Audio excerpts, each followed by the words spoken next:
and welcome to the Sector on Motorsport podcast in partnership with Formula Careers. Now, on today's episode, I am joined by a driver coach whose job is to help those drivers perfect their techniques so they can get themselves towards the front of the grid. With his engineering background, he uses his expertise to aid Formula drivers. Now, please welcome Martin Valari. Martin, thank you so much for joining me. Thank you. That's probably one of the best introductions I've had on a podcast. Very well done. Thank you so much. Thanks for having me. Looking forward to sharing or telling you whatever you want to know.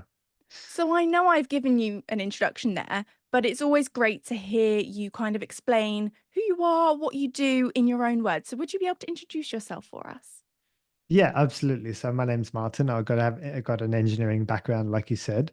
As you say, I do work with the drivers on the technical side, leaning slightly towards mental side as well if we need to. I always say there's two areas in which I can help. There's the lap time, and that's understanding your telemetry, making sure we're taking the right line, managing wet situations, finding the grip, taking the car set up in a direction you want to go, and taking technical corners with the right technique as well. So that's lap time. But then there's conversion. And conversion is a whole other world. How do you convert that lap time into race wins and championships? So please see Lando Norris as your exhibit A. How do you convert that lap time into race wins? So that's start, attack, defense, fuel strategy, tire strategy, mental mindset, concentration, attention span, everything that surrounds the sport. So you might recall Lando leading in Singapore by a country mile and then having a few brushes with the ball. So what is that? Is that mindset? Is that concentration? Drops in attention span? What is that exactly? So those are the areas, depending on what level you're at. Like with Oscar, for example, it would be lap time focus. With Lando, for example, it would be conversion focus. So it just depends on where the driver's at and what specific help they need. But that's the overview. Well, we'll get even more into that. We'll do a deep dive into that later on. But I'd like to know, where did that passion for motorsport begin? How did motorsport come to be a thing in your life?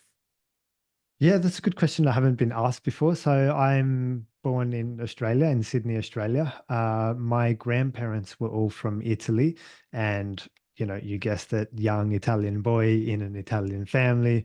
My grandfather on my dad's side was always a Formula One fanatic. He sent to my brother a bunch of race tapes, race recordings at that time of every Australian Grand Prix back to Adelaide days. And my brother watched them all. He kind of took to it a little bit more than me because we were very young at this age. But then I started to like it from all standpoints, from the technical standpoint, the performance standpoint, financial standpoint, exclusivity, the skill, the talent, from every standpoint. I just the fitness required, like every little the details and the professionalism in the sport was something that I was really attracted to. So that's was kind of my introduction to motorsport, was watching every Australian Grand Prix with my brother back to the Adelaide days. And when you were watching these races, did you ever have the inkling that you would want to work in motorsport, or did that come along a lot later? It came a lot later with more consciousness and more awareness. And then as I became an engineer myself, then I always thought, maybe I could do this. It actually stemmed from watching some of the races and thinking, they're good, but they're not that good. There's some areas they can improve. I mean, you only need to look at McLaren's previous race where they didn't ask Lando to give that place back when it's clear in the rules. If you overtake off the track, you need to give that place back. So I look at the races and I think I can add value there. There's something in there for me. There's a role in there for me somewhere. So it was probably that building up over time, thinking, yeah, for sure, I can add and help out. But then the challenging part, which probably everyone gets to at one point, is what is that role? Is it mechanical engineer, strategy engineer, vehicle dynamics, performance engineer, trainer, physio coach, or marketing, or else, or otherwise? So I think that took me probably the most time. I'm happy where I've landed now. I feel like I'm doing really well. All the drivers I'm working with, I'm helping, and I'm adding value on the social medias like the YouTubes and the TikToks and the Instagram worlds as well. So happy with where I landed, and hopefully stays that way. And all of your knowledge, this knowledge that you're trying to teach others, where did you learn that? Was that at university with a mixture of just watching races? Well, where did you kind of get that understanding from?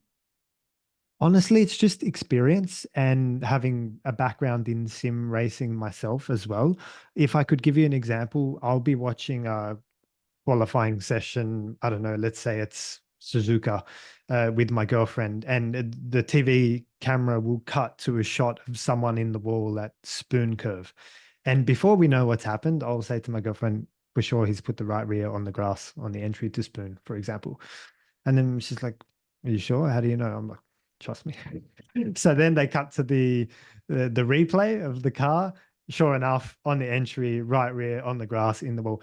And she goes, "How do you know that?" And I say, "Well, that's the only way you can end up in that wall at that angle in that way."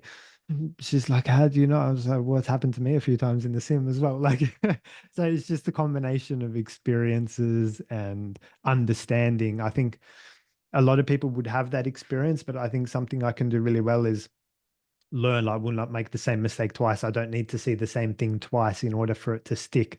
So, for example, Lando's lost the lead, I think 7 or 8 times this year off the start. He's qualified on pole and hasn't made it around the first lap in the lead. So that's when it's like, how many times does it take before you learn? So it's always as we're all human, we all make mistakes. Once is fine, twice is starting to become, for me at least, like you're not paying attention. So yeah, a lot of sim work, a lot of work with drivers as well, a lot of paying attention to the details, a lot of research as well on my own. I have some research papers which talk about short corners and tight lines and which is better in which type of corner for tire life or for overall lap time. It's a little bit of research as well, combination of experience. Is it difficult for you? Because obviously you have a passion for motorsport, you enjoy watching. Is it difficult to kind of turn the brain off and be able to enjoy a race rather than kind of almost be in work mode? That's a good question. Something about Formula One always surprises me though, doesn't it? Like, I mean, that's a great question. If you go back on my YouTube last week, I said if Lando gets pole position and Max starts second, here's what Lando needs to do. He needs to shoot across to the inside and defend turn one. Like I said all that stuff. And so it's a good question you're asking that, because then I watched the race proper 1 week later and everything I said that was happening happened, right? Or was going to happen, right? So everything I said Lando needed to do to win that race, he didn't do, which I was expecting him to do. So it's a good question. I still watch with interest. It's sport, so it's unpredictable at times. I mean, who would have thought Hamilton would crash on lap 5? Things happen. Obviously, Abu Dhabi 21 was something crazy which you could never predict. So it still keeps me on edge from an unpredictability standpoint, but I do my best to anticipate what will happen.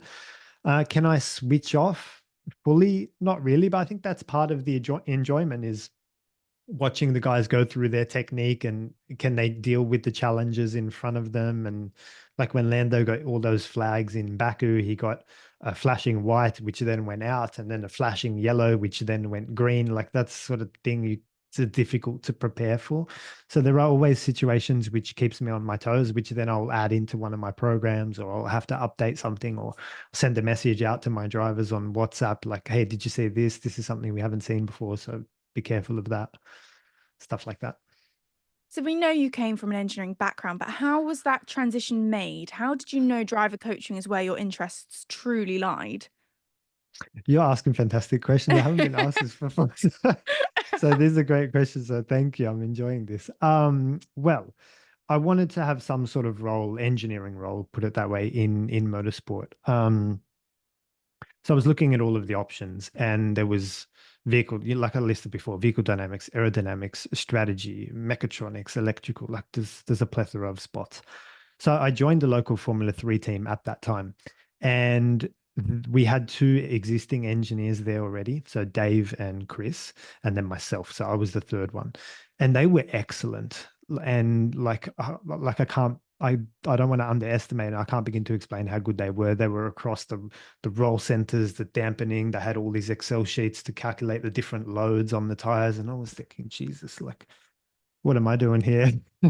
I have so much to learn, but also questioning, like, is this what I want to do? Because it didn't really, that part didn't really grab me that much. So they were excellent. So Dave was particularly good with the chassis and Chris was particularly good with the engine. So they had the whole car pretty much covered. So I was thinking, like, where can I add value here? So then I watched the first race. I watched one of the onboards from our drivers, and he wasn't using all of the track, for example, in a double apex finish to the lap. And then I sat down with him and said, hey, look, it'd be good if you could carry enough speed such that you're sweeping out naturally to use all of the track width, and that's going to keep the downforce active, and you're going to carry more speed through that final corner. That leads onto the main straight, blah, blah, blah, So we found time that way. But at the time, I didn't realize that for me, it was like, he's not using all the track, or this is something basic. So this is not something where I could make a career out of this. You know what I mean? So for me, that was just like, any driver would review their own onboard and have a look at something like that. So for me, it was something very elementary, but it was a long time until I reflected like, oh, actually people need this and people can use this information and I can help people in this way. So I went down initially a strategy engineering path.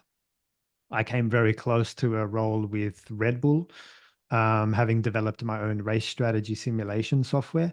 I felt like I said to you before, having watched some of the strategic things unfold, I thought I could add value there. So I went ahead and developed my own program. I went to teams and said, hey, look, I understand strategy really well. I've developed my own program. Here's what I can do, blah, blah, blah. So I came very close with Red Bull, but my fall down or my limitation was that I couldn't code very well software to predict a model. But what I lacked there, I thought I made up for in racing IQ, which is a whole other topic in itself, that racer's instinct for when do you make a decision, right? So to give you an example, like we spoke about, that instinct of the Lando should have let Max through and continue to attack or tried thereafter. That was, you don't need to be a computer engineer to work that out, but that was what they were looking for at that time. And those are the people on the McLaren pit wall. Another example I can give you on the weekend was Tom Stallard, Lando's race engineer, comes to him and says, Lando, just look after the rears out of turn 1 and turn 8. The rear tires weren't the limitation on the weekend. It was all about the front tires. And Max started complaining, front tires, front tires. Charles and Franco were driving certain lines in order to look after the front tires. Lando, the reason he couldn't get close and attack Max was due to front tires. So there's little things like that where I'm sitting at home thinking, these guys can do the coding and computer side, but they can't do have the racing IQ side. Unfortunately, that's not recognized yet in the sport. Racing IQ, it's not really a thing at the moment. But if enough points and enough pain is felt and lost, then absolutely it will become a thing. So long story short, I ended up pursuing the driver coaching side because I thought that's where I could add the most value. So I do a lot of work with drivers. We have theory and practical sessions together on the sim, and there's nothing that I can't transfer across them. I feel like I'm driving through them, if that makes sense. I'm imparting techniques and information on them. So when I see them do well or compete for wins, it's like absolute joy for me. It fills my heart. You've said the driver coaching, that's where you feel you added value within a team. That's the kind of the gap in the market, so to say. Would you Yeah. say to engineers looking at where they kind of want to specialize that they need to figure out where they add value? Is that the advice you would give? Yes, spend more time and even if it's not a role, because driver coaching, if you go on any of the team's websites right now, there is no opening for a driver coach because they place so much importance, and probably too much importance, on the car. The car gets all of the attention, and the drivers drive the way they drive. Like, who's going to come in and tell Lewis Hamilton that he needs to drive in a certain way? Um, you could argue that, Max Verstappen, Lewis Hamilton, whilst they're excellent and some of the greatest of all time, I've seen some areas in which I could definitely just add value. Not in the long term. It would be sort of a 1 hour meeting where I would say, hey, I've seen this and you could clean this up, and that would be it. So I wouldn't need to spend much time with them, but every driver on the grid could use a coach, not even sometimes to coach, but also to remind at times, like, hey, don't forget this. This is really important. Roger Federer is my childhood hero, and he was walking around at all times with 3 or 4 coaches. And it's Roger Federer, 20-time Grand Slam, champion. He was the greatest of his era. Why? Because of the reminding piece. Because, hey, keep me on the straight and narrow. And if you see anything that I'm going down the wrong way, you're there immediately to pull me back in. So that is worth it. So he had mental coaches, physical coaches, technical coaches. Probably we should say Nico Rosberg was the only other one who really took it upon himself to say, okay, my talent can only get me so far. If I want to beat the greatest of all time in Lewis Hamilton, I need that extra help. Who can I talk to? Who do I need to go to? What do I need to learn? So the arrogance and had to really drop, and then he could absorb all of the information that came his way. That's unfortunately a rare case, but it's proof that if you do reach out for help, a world championship is waiting for you. Now, let's go into more about what you're actually getting up to in your day to day life, what it actually means to be a driver coach. And we've mentioned, it is about improving lap times, but there are so many things which come into it, tire management, fuel management, race strategy. How do you teach that? Is it as simple as you sit down and you look at the data? How do you go about helping with that? Uh, do you mean with regards to just race strategy or any other topic in Well, particular? how do you teach someone how to manage their tires? How do you teach someone how to manage their fuels in a race? I'm not from a racing perspective, so I look at Formula One, and when they're saying manage your tires, I get it to an extent. Manage your fuel. I get it to an extent. I'm thinking, can I make it to Tesco and back with the fuel I have in my car? But how do you actually teach a racing driver how to do that? What is the importance of it?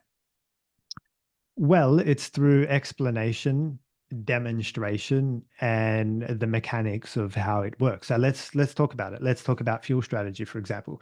So a lot of people watching will have no idea that there is even a fuel strategy. What is fuel strategy? You ask the common fan, they wouldn't even know. I don't even think a lot of the commentators even know. And I add in that category David Croft and Martin Brummer because I've heard them talking about fuel and they don't fully understand it. So let's say it's a 60 lap race. uh, there is a chance that you're not going to be running that race 100% flat out the whole race. You might get rain, you might get a yellow flag, and these are just very gentle examples. You might get some rain, you might get a yellow flag, you might get heavy rain in which you have to fully switch to the wet tires.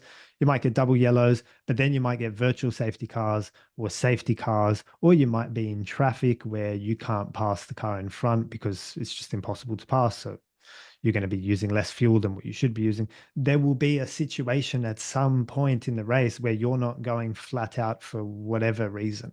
So then do you fill the car up with 60 laps of fuel or do you put maybe 58 to start the race with, anticipating for that safety car? As it turned out in Austin, if you watched the race a few days ago, Lewis puts it in the wall, the safety car comes out. What does that mean? Well, for 3 or 4 laps, they're cruising around, not using much fuel. So it would be silly to put 60 laps worth of fuel in the car. You're going to finish the race with a surplus of fuel. You don't want to be carrying around any extra fuel than what you want to. So 60 lap race, you would start the race with 58 laps, anticipating for that safety car, that yellow flag, that virtual safety car, that rain, that traffic, anticipating for something that's going to bridge that gap, which means you don't carry around any more fuel than what you need. Now, in the unusual circumstance that doesn't happen, no safety car, no rain, no yellow flag, no double yellow flag, no nothing, then you need to do a little bit of manual fuel saving on your own. Now it is 100% full throttle race. You do need to bridge that gap somehow. So how do you save back those 2 laps of fuel without losing lap time? There's a way and a skill and a craft in order to do that. So does that make sense, Sydney? Do Yeah. you follow my logic on Yeah. that? I'm gonna Mm. become an engineer now. I'm just going to get all of your skills and That I'm makes gonna be on the sense, pit yeah? bull. Yeah, Yeah. honestly, it does. And this is what you do, right? You have a YouTube channel, Lower Lap Time, and you put all of these concepts that we hear in commentary, we hear on a race weekend, and you simplify it. You put it in layman's terms. You help us to understand the engineering side. Can you tell us a bit more about your YouTube channel?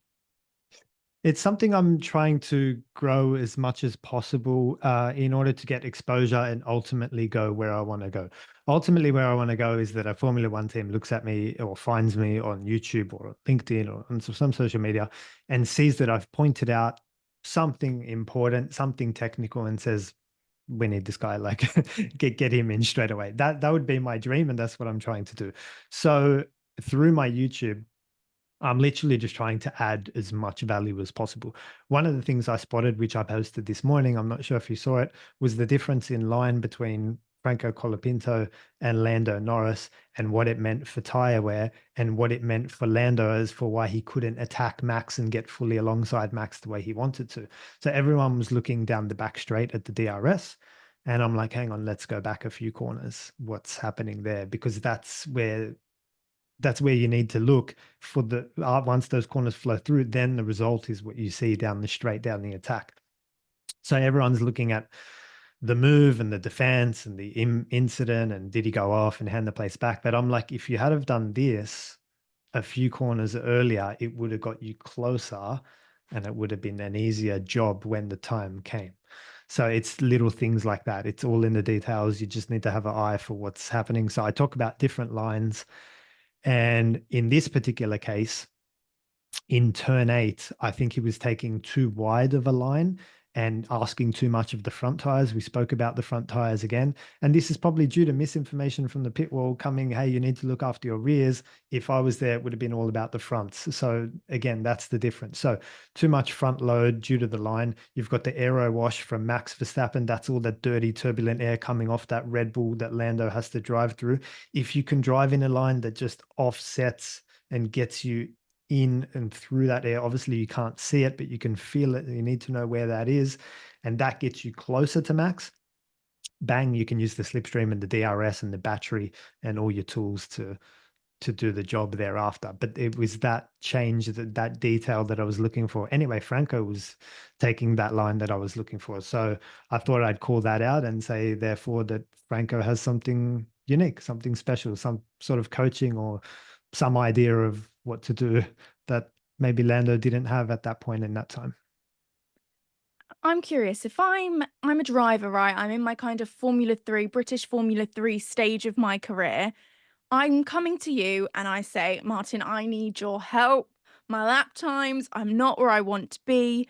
What is your process in kind of assessing me as a driver, kind of understanding where I'm potentially falling flat? Yeah, great question again, Jesus. I go through, basically I have a few questions that I'll ask them. One of the first ones is, what's a technical corner? You'd be surprised how that's such a simple question, but unfortunately it doesn't often have an answer. So then I say, okay, well, here's where we're going to start. That gets most of them. But then it could be like we talked about with fuel saving, and I pick different topics from my programs. Fuel saving is in the professionals program. You wouldn't be doing that unless you're in F2, F1. Technical corners, you have to deal with even in F4, F3. You're dealing with them constantly. So I'll pick a topic or I'll draw on the whiteboard a technical corner and a wet track, and I'll say, draw for me where the racing line. I'll ask them questions and I'll press up against the areas. I'll show them some telemetry and I'll say, what's the driver done wrong here with this piece of telemetry, just a random piece, and they'll have to pick. So I can test their understanding from the comfort of my home, which is excellent. And then based on the answers that come back to me, then I know, okay, he or she understands this, but we have work to do here. So then we go from there. And you've mentioned there how great it is being able to do that from the comfort of your own home. But what are the challenges of working virtually with drivers? The challenges working virtually is that when they get to the track, sometimes they forget what we spoke about. So everything kind of goes out the window at one point. So that's where, when we spoke about the coach being a reminder, also sometimes like there's teach and remind, and they're both just as important as each other. So being able to remind. So I always say to them, call me after every session. Like, I just want to check 5 minutes, check in. How did you go? What were some of the problems you had? Here's the direction I think you should go. Bang. And just try to keep them straight as narrow. But that's the challenge. Sometimes they don't call, or they get caught up with social media stuff, or the team want them for some reason to go through something else, or there's all the other fluff around the sport that sometimes takes away from just the driving, unfortunately, and the lap time. They might have to go do an interview or whatever, a massage. It could be anything. So then there's all that to consider. Unfortunately, I would love to be trackside and dedicated to one driver, but unfortunately, money will dictate whether or not I get the chance to do that. The driver would need to take me around with them. So it would be a Formula One thing. The team would have to do it.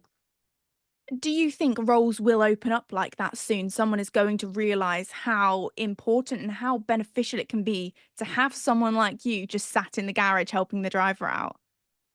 I think so, and I hope so. I think as the cars get closer and closer, what's going to make the difference? It's going to be the driver. Hopefully this year we've seen that. Hopefully this year it's been about, like, the McLaren has definitely been a championship worthy car. If you go back and look at all the opportunities that they've had and the fact that they've been winning races since Miami and some of the missed opportunities along the way, you talk about the Monzas, for example, or the Austrias, where Lando and Max came together in the details there. And you put all that, then the McLaren's been a championship winning car. The Red Bull's been a championship winning car, and so has the Ferrari, believe it or not. There's been winning since Melbourne, Monaco, fast. Like when in Singapore, when nothing was doing, lap 42, bang, Charles Leclerc fastest lap. And I'm like, where did that come from? That car is quick. And then it takes pole position in Baku. And then it wins now in Austin, and then it's got good tire life. And you start to look at it and think maybe that car was a championship winning car, but the driver's headspace wasn't always like starting out like thinking we can win this championship. And it's understandable because the previous year Red Bull just dominated everything. So everyone's like, well, Red Bull are just going to dominate again. So it's really about just coming into the season, resetting, saying, I got to go through 24 races and collect as many points as possible and damage limitation every single race. That has to be the mindset from the outset. I think if it was, then maybe you would see a different result. But I think McLaren just only realized that they could potentially win the championship halfway through it. It's a bit late at that point. So as the cars get closer and closer, which hopefully will certainly happen next year because it's the final run of these regs, then the driver coaching and driver mentoring is hopefully going to play a more important role. And as more and more rookies come in as well, you saw Colapintos, your Bearmans, um, Liam Lawson, all these guys start coming in, Antonelli. And there was a 2-week period where Antonelli crashed in the Parabolica in Monza, Colapinto crashed in the wall FP1 in Baku, and Behrman crashed FP3 in the wall in Baku. All three of them put it in the wall in a practice session, and it was clear to me that none of them had a driver coach in their corner, in their ear, to prevent those sort of things from happening. So with rookies coming in and with cars coming closer, it's very important. You've mentioned as well that it's not just about technique and getting a driver to kind of be fast. There is also a mental aspect of it. So if you take a look at Lewis Hamilton from, the end of the 2021 season onwards, he very much so lost his mojo. He didn't seem Mm, like the Lewis Hamilton we all know, the championship winning Hamilton. He wasn't getting wins, he wasn't getting podiums, so he just kind of was deflated. How mm. do you go about motivating a driver who's just pretty much on a losing streak? Yeah, this is a good question. You're 100% right because when he won Silverstone, I think it was this year, he started crying. So you could see how much it meant to him. And 100%, you're 100% bang on. I think Abu Dhabi 21 cut deeper than any of us could see, probably to Lewis. And, he's got to rebuild that belief. I think one of the things with Lewis is that he gives Max too much respect. And he said this in press conferences. They say, do you give Max extra room? And he goes, of course I give Max extra room. He's Max Verstappen. He always is unpredictable when I give him extra room. And I look at that and say, Lewis, that's a weakness because nobody deserves extra room. Whether you're Max Verstappen, Charles Leclerc, Fernando Alonso, you're Lewis Hamilton. Why should you be giving extra room and treating them differently? You need to walk in with your shoulders high. You're the 7-time world champion. You're nearly the greatest of all time. No one deserves extra room, particularly not Max Verstappen. Thank you very much. It's you after me. So that's the sort of like thing I would be coaching into Lewis to say, like, trust yourself, like back yourself more. Like it's surprising that sometimes the self-doubt is there even when he's won everything there is to win. Like similar to Lando in a way. Like he keeps saying, "Oh, I don't want the team's help because I want to win it naturally and organically, and I don't need Oscar's help, and that would be unfair." Or, and I said, Lando, you've put yourself in a championship winning position because you've deserved and earned the right to be there because you've got the most points over the most amount of time. So you should be saying, these guys need to get behind me and help me. That's one way of looking at it. So it's those things in what the guys are thinking, what their mentality is coming into the weekend. Max doesn't need help in this area. Max has always come in with an enormous amount of self confidence and self belief and self assurance. So he doesn't need help in that area, but Max is very emotional. So if you look at Hungary this year, when things weren't going his way, the emotions come out and he made the mistake of a really weird random dive bomb in Lewis and the car flipped and he lost a lot of points and the strategy didn't go his way. And when things don't go his way, instead of just collecting fourth, he'll be like, "Well, I don't care if I get eighth, it doesn't matter." Like it doesn't matter. He writes off the whole race as just he draws a line through the whole thing. So Max has got self-confidence and self-assurance and self-belief, but he's very emotional, much more than Oscar Piastri, for example, who's very stoic. So they've all got their pros and cons, but that's hopefully I answered your question with some examples. I'd love to talk a bit about what you mentioned about Max towards the beginning of your answer then, because I was having this exact conversation with my dad the other day. It's that Yeah. everyone on the grid, Max has managed to build this persona, this character that if you challenge him, you won't be able to get past because if you don't, he'll just push you off, right? That's kind of Mm. what he's built around him. Would you agree with that? That drivers almost fear battling Max and will give him too much room because they don't want to go off? Max will only assert himself in that way when he's in front in the championship. So in this particular case, Max is leading, Lando's second, and you see them fight on track. Well, what do you expect to happen? Because if both the cars have three wheels on them, well, that works in Max's favor. So it's on you then to get into a position where you can control and command the respect either through points or through track position or something else and make Max take the cautious approach. Like it's very easy to look at it and say like he's in the lead of the championship. So like I said before, he can afford to brush and it not worry because that's one less race that Lando's going to have then to make up points. So if it was roles reversed, he would maybe be less assertive, if that makes sense. Mhm. So I'm not sure I answered your question. Do you mind just repeating it to me just so I can give you another thought? Is do you think that drivers almost fear battling with Max on track, that they will always kind of give him that extra space because it's Max Verstappen? Yes, they do, but I'm not sure that he deserves that. Like I said with the Lewis answer, why would you? That then feeds into his. Ayrton Senna had this as well. Like whenever he showed you a wheel, you would jump out of the way. Like if you can hold your ground and show that, yes, you're Max, you're great, but you don't deserve any more respect than anyone else, Max will eventually clock that and eventually realize, okay, with these guys, they get out of the way, but with this guy, I need to like he'll work it out. Max is not silly. So um, there's no need to show him any more respect than anyone else. In fact, that works against you, and that works in Max's favor if you do that, because then he'll double down on that. He'll press further. Got another thing now that you make me think of that I need to just Yeah.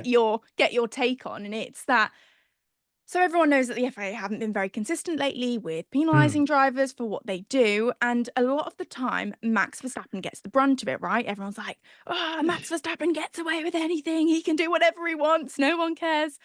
And yeah. I'm always in defense and I'm like, "He's a racing driver. If there's a grey area, he's gonna be all up in it." It's the same with the team. If they can get away with putting something on their car, if there's a loophole, they're going to jump right Mm. through it. Would you agree that that just makes Max Verstappen a better racing driver because he's okay going in the grey areas? Yeah, but again, most of the time he's in the lead, or you have to pass him. It's just what I'm always saying. He's always got the upper hand slightly in terms of he's like in this particular example, he was in front of Lando, he was on the inside, he was totally controlling the corner. Like it's on Lando then to do something creative to then, pull it out from underneath Max. So, yes, Max is always pressing up against that limit, but he's always got some sort of advantage in his favor. I speak about Abu Dhabi 21 all the time, and I say Max would have won in both situations because there's always an advantage which Max can pull. So if Max is second, like he was, Max was second on the soft tire, then those are Max's advantages. He's in P2 on a brand new set of soft compound tires. That was his advantage in Abu Dhabi 21.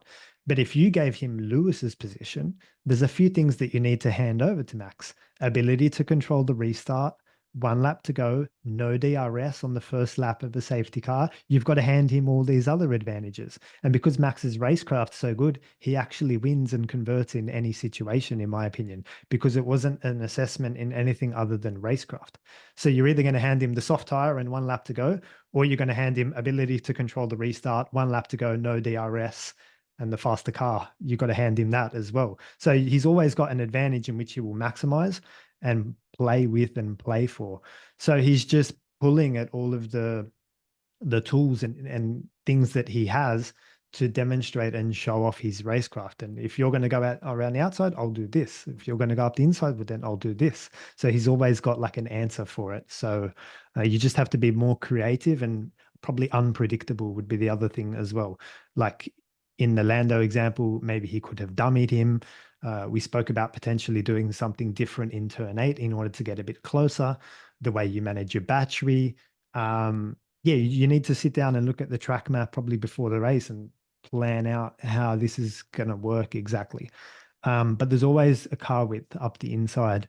And I would probably encourage Lando, if you're going to go for it and go around the outside, you might as well go up the inside and crash. Like, I'd hate to say it, but I mean, what's the difference at this point? You're going to lose points left or right. So you might as well take your chances up the inside.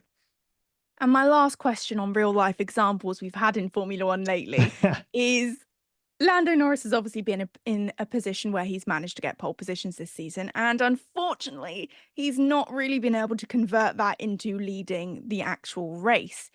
Let's Hmm. say you're his driver coach, you're in his corner. How are you combating this issue? What kind of advice are you giving to him to improve on these race starts? Yeah, so unfortunately, a lot of the focus on race starts is reaction time. And that's probably the biggest waste of time and area that you could look in, because reaction time, yes, it's a part of the start, but it's not everything.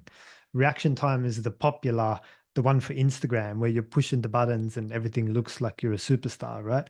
And that's the one that gets the most attention. As it turns out, in Netherlands, both of them had the same reaction time, but Max just drove clean past him into turn one. I think that both their reaction times was 0.26 or 0.28. I can't remember. It was one of those two. Because there's a lot of things that feed into the start. So what have you got? So you've got tire temperatures, tire compound. You start on the softs or mediums or hards.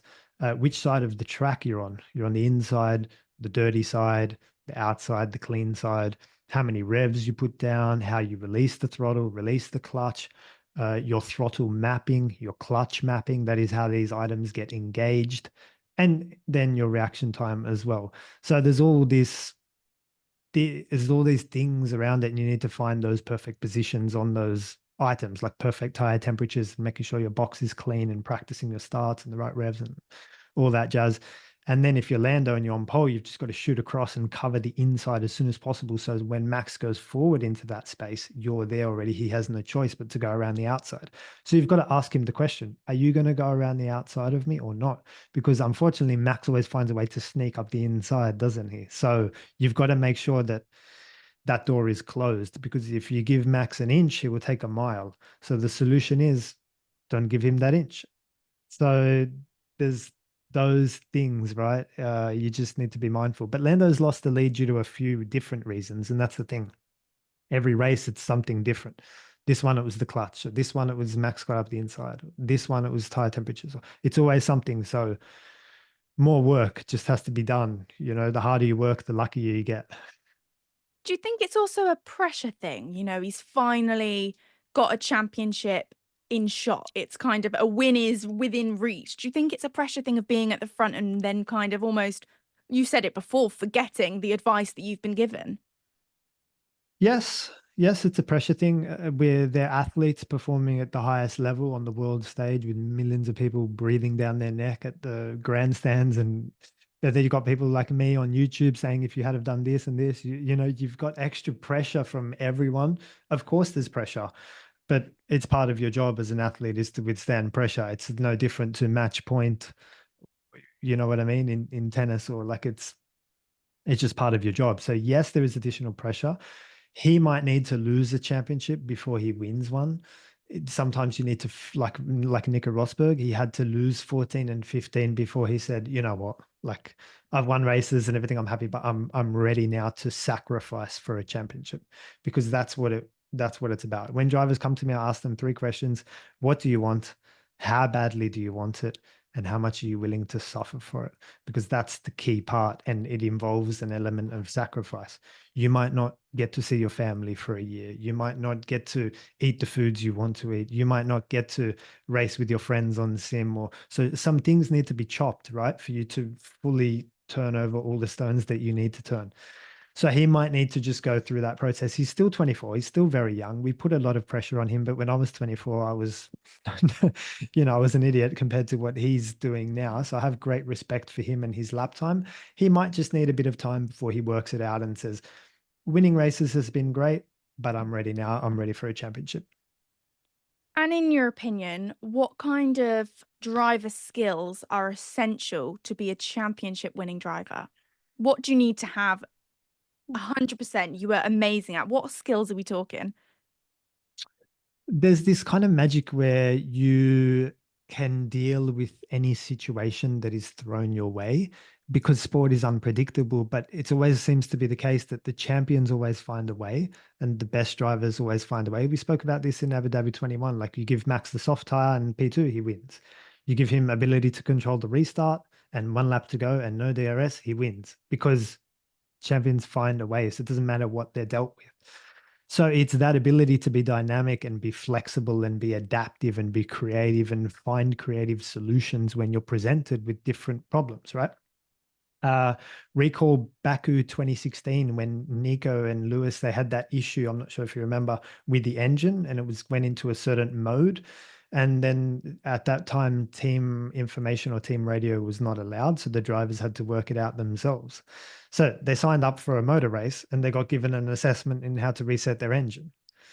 As it turns out, Nico was the one that worked that out, and he went on to get the better results. And Lewis had a bad day because he couldn't work that out. So you never know what you're going to be presented with. It's that ability to just problem solve on the fly and find a way when it seems like there is no way. And racing technique, it's obviously something which is developed throughout experience. We obviously see a lot of drivers who come from racing families as well. You know, Max Verstappen, his dad was a racing driver. Mm. Nico Rosberg, dad was a champion. We see a lot of that happening in motorsport. So, do you think being a good racing driver is something you're kind of just born with? Like, it can be taught to an extent, but you have to have something to be a champion. Great question again. Yes, yes, and no. It's both. Genetics deals the cards, environment plays the hand. So, you can be dealt the best cards in the world, but if you're not committed and not focused and distracted or not as professional as you should be, then you're going to fail.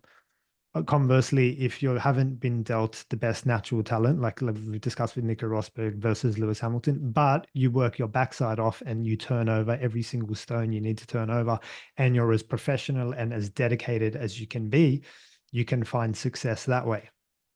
The magic happens when you have both. When you have a Michael Schumacher or an Ayrton Senna who have talent and work their backside off, and then multiple championships come your way. So yes, it's something you can be born with, of course, an innate feel for the grip of the car, but it's definitely not something that you can't learn or can't develop or can't improve with the right work ethic, right mentality, and right help as well. So basically, what you're telling me is that it's not too late for me to become a very, very successful Formula One driver. That's what I'm going to take away from that.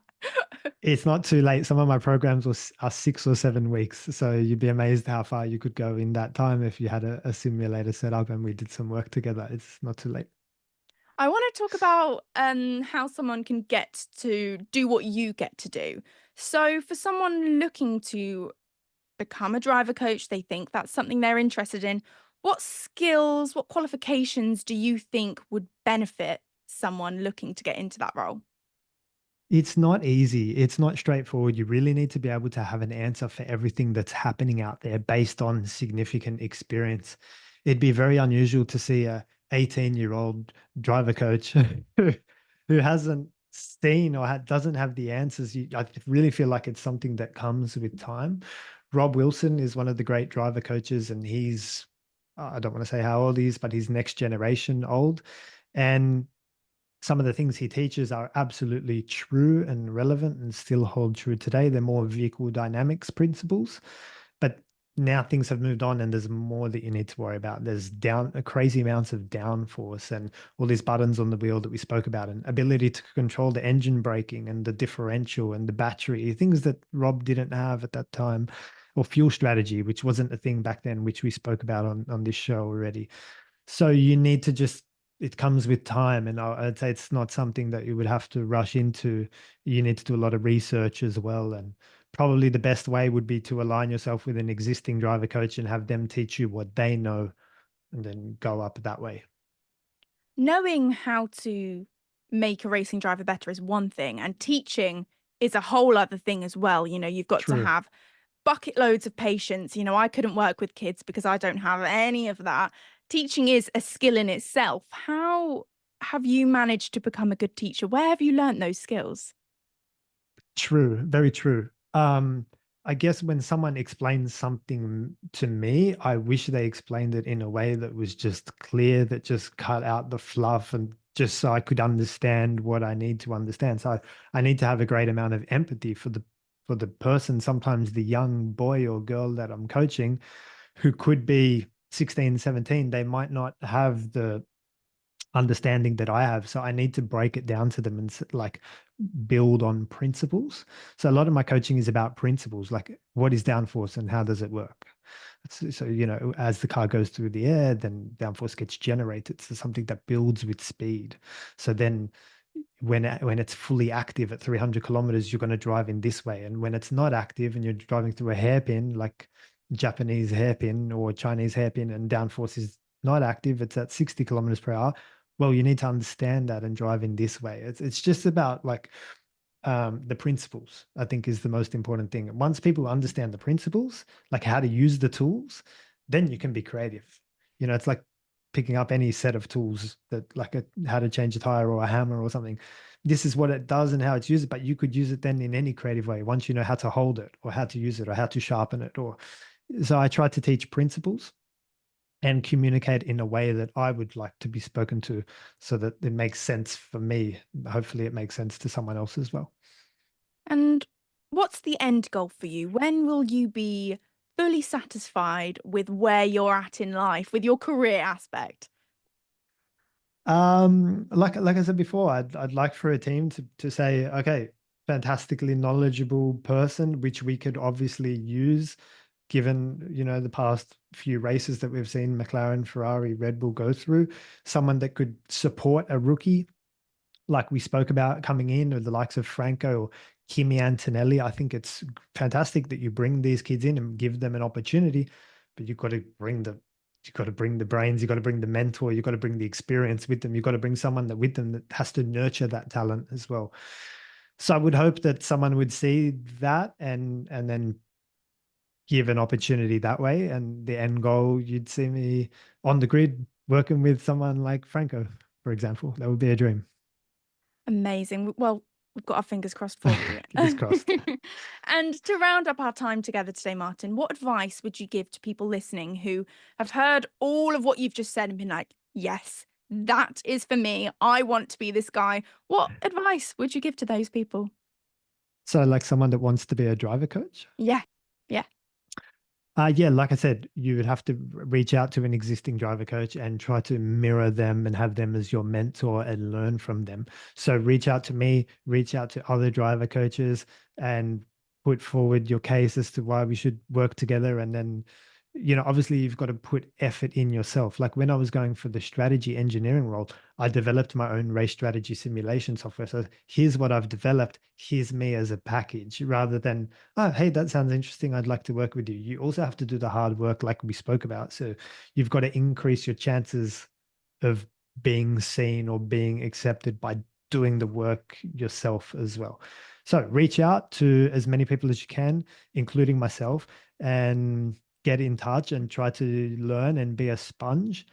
And yeah, like I say, be a sponge. Don't come in with any arrogance. Always come in with the humility that there's always a better way, or always another way, always a different way to take a corner, or maybe, hey Martin, I love your work, but here's something you haven't considered or haven't seen, like get me thinking as well. So then it's like it's a little bit engaging as well. So that would be my advice would be to, yeah, align yourself with someone, have them as your mentor, and bring something to the table that challenges or is innovative as well. And we know you're smashing it on social media at the minute. So where can people go to find your content? Yeah, so at the moment, a lot of content is coming out on my YouTube, Lower Lap Time. Or on all the socials, it's Lower Lap Time. People can email me. I have emails come in regularly, people asking for help, martin@lowerlaptime.com. I'm happy to write you an email back. Um, and to work with me as well, you can inquire through martin@lowerlaptime.com. Well, Martin, thank you so much for coming on, sharing some wisdom, kind of getting the brains going with the engineering stuff. It's been great chatting with you. Thank you so much for joining. No, thank you for having me. Like I said, been asked questions that I wasn't prepared for, which is like we discussed, right? So thank you so much. I thoroughly enjoyed it. And thanks to everyone who's tuned in and given it a listen. Make sure you go check out Martin on the socials and, of course, us too at Sector 1 Motorsport. We'll be back next week with another career talk. Goodbye.